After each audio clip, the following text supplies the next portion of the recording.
دیار بیکو سیفول و سیپو و چند هفتی بی اف هیرشا بخوین لدورا منهاتن پیلان دگر او هندک برسیار بود از حالات دارن لپاشخو هشتنه کو چه بیه اگر اولاتی ئوزبەکی لأمریکا اوی چنده بکد جیران توی دبیجن کو چه رفتار ناسایی جوی ندیدنه او گلک حوالینی بو لگل من سبارت جیران دن لوی کلانه از نزانم بنت کلیفورد لکولر برنامه یا تندرایی لزانکو جورج واشنطن دبیجه باجیر نیویورک بشه برگریا تروری هیا لکارن پتر پیوستن.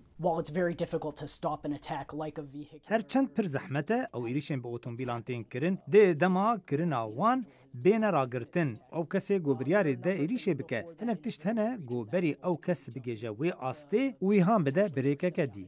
جالگوان انجواکا ئوزبەکان یا نیویورک دبیجن کو چطورن پشگیریه جبونشتاجین بیانی دناوان خودن نینن.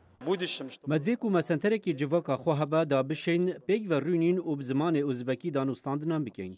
نها چو جهن واسانینن کو خل زانیاران دز و بینن خل نچار الانترنت بگرید. اوه پشتی هنگی چه بی کو سرک ترامپی گوت اوه ویزا همرنگی راوستینن. کو سیاپوف جو سالا 2010 به وی جورا ویزای هاتبو امریکا. لی عبدالله کواجا گوت کو تروریزم چنه تون نینن.